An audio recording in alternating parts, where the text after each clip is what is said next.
नमस्कार.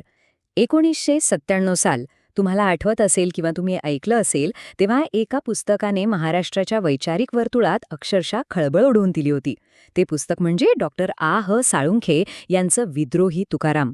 आज आपण याच वादग्रस्त पण तितक्याच महत्वाच्या साहित्यकृतीचं सविस्तर आणि अगदी निष्पक्ष असं विश्लेषण करणार आहोत. बरोबर. या पुस्तकाने संत तुकारामांकडे पाहण्याचा एक पूर्णपणे वेगळाच दृष्टिकोन आपल्या समोर ठेवलाय. आज आपण या पुस्तकातले मुख्य दावे नेमके काय आहेत आणि त्याभोवती एवढा वाद का झाला हे सगळं समजून घेणार आहोत.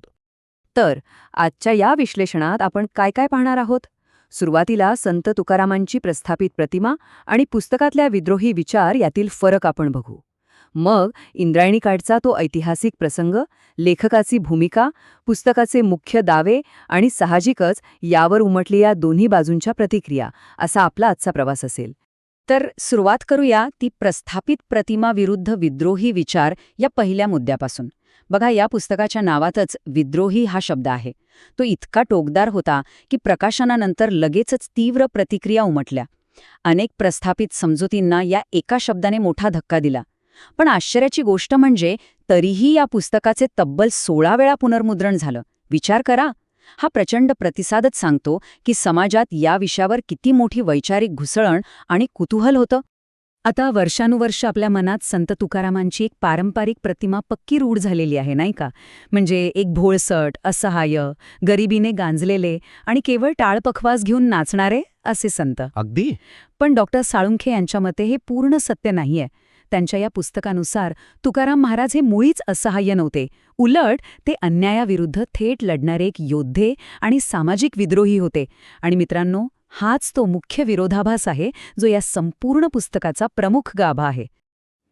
बरं, पण मग हा विद्रोह किंवा ही विद्रोहाची ठिणगी पडली कुठून? हे जर समजून घ्यायचं असेल तर आपल्याला इंद्रायणी काठच्या एका अतिशय महत्वाच्या ऐतिहासिक घटनेकडे जावं लागेल. आणि हीच घटना या नव्या विद्रोही मांडणीचा पाया ठरते. होतं काय, तुकारामांना वयाच्या 20ीत भामनाथाच्या डोंगरावर जो साक्षात्कार झाला ना, तो फक्त आध्यात्मिक नव्हता, तर तो सामाजिक न्यायाचा साक्षात्कार होता, असं लेखक अगदी पुराव्यासह मांडतात. बघा, या साक्षात्काराचा परिणाम म्हणून त्यांनी काय केलं, तर आपल्या वडिलांनी उसने दिलेल्या कर्जाची सगळी कागदपत्रे एकत्र केली आणि ती सगळीच्या सगळी कागदपत्रे इंद्रायणी नदीच्या डोहात बुडवून टाकली. आता वरवर पाहता ही केवळ कर्जमाफी वाटेल, पण तसं नाहीये. सामाजिक विषमतेविरुद्धचा तो एक अत्यंत शांत पण अतिशय प्रखर आणि अगदी मोजून मापून केलेला प्रतिकार होता. आता विचार करा, असा हा अत्यंत वेगळा आणि धाडसी विचार इतक्या ठामपणे मांडणारे लेखक नक्की आहेत तरी कोण, हे माहिती असायलाच हवं. कारण कोणत्याही साहित्यकृतीचं विश्लेषण करताना ती लिहिणाऱ्याची पार्श्वभूमी समजून घेणं खूप गरजेचं असतं. तर डॉक्टर साळुंखे यांचा जन्म 14 ऑक्टोबर 1943 रोजी सांगलीतल्या खाडेवाडी गावात झाला. ते केवळ एक लेखक नाहीयेत, तर ते संस्कृत भाषेचे अतिशय गाढे अभ्यासक आणि प्राध्यापक आहेत. सामाजिक प्रश्नांवर त्यांनी तब्बल 60हून अधिक पुस्तकं लिहिली आहेत. त्यांच्या या प्रदीर्घ शैक्षणिक पार्श्वभूमीमुळे आणि सखोल अभ्यासामुळेच ते जे काही मांडतात त्याला एक वेगळं वजन आणि गांभीर्य प्राप्त होतं. आणि तुम्हाला सांगतो, विद्रोही तुकाराम हे काही छोटंसं पुस्तक नाहीये. ते तब्बल 400हून अधिक पानांचं आहे. हे वाचायला घेताना तुमचं मन अत्यंत खुलं असणं गरजेचं आहे, असा एक प्रकारचा इशाराच लेखक देतात. कारण हे पुस्तक केवळ तुमच्या धार्मिक श्रद्धांना आव्हान देत नाही, तर प्रादेशिक इतिहासाची जी एक रूढ व्याख्या आपल्या डोक्यात बसलेली असते ना, तिलाच थेट आव्हान देतं. चला तर मग, आता आपण या विश्लेषणाच्या सर्वात महत्त्वाच्या वळणावर आलो आहोत. या 400 पानांच्या एवढ्या विस्तृत ग्रंथातून डॉक्टर साळुंखे नक्की काय सिद्ध करू पाहतायत, पुस्तकाचं मुख्य प्रतिपादन काय आहे, या मुख्य दाव्यांकडे आता आपण लक्ष देऊया.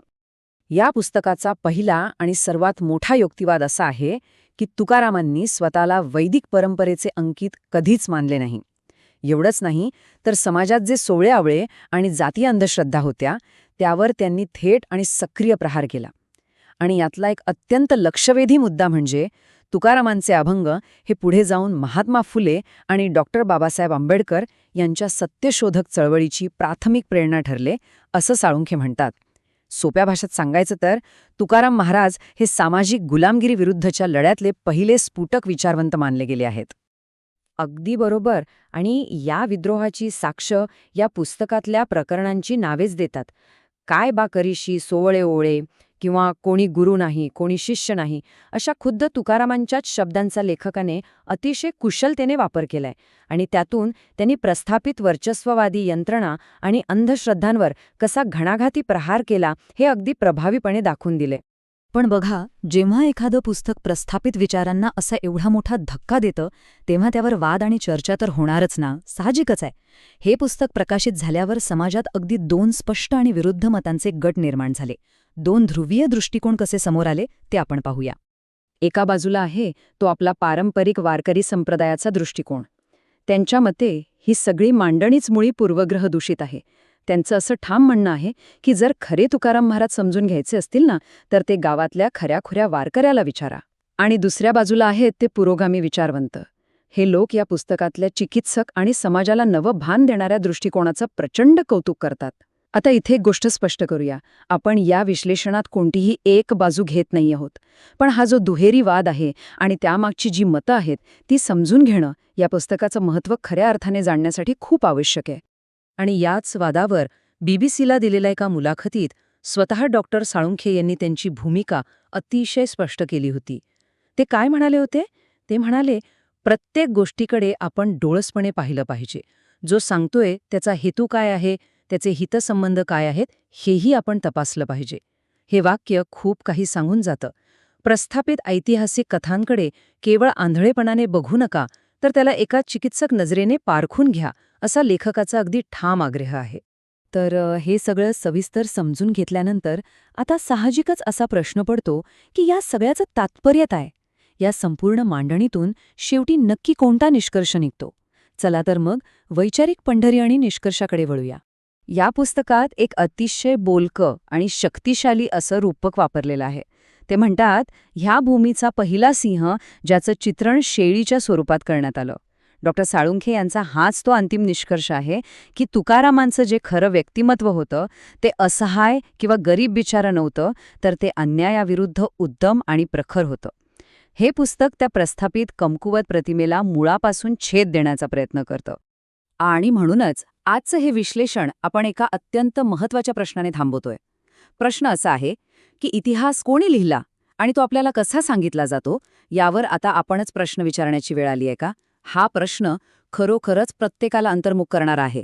पुस्तकातल्या या सगळ्या दाव्यांची स्वतः पडताळणी करणं ही आता आपली सर्वांची जबाबदारी आहे. ह्या दाव्यांशी तुमची सहमती असो वा नसो, पण वाचन करत राहणं, प्रश्न विचारणं आणि नवीन विचार समजून घेणं हे सगळ्यात जास्त महत्त्वाचं आहे. तेव्हा अशीच माहिती घेत राहा आणि मुख्य म्हणजे विचार करत राहा.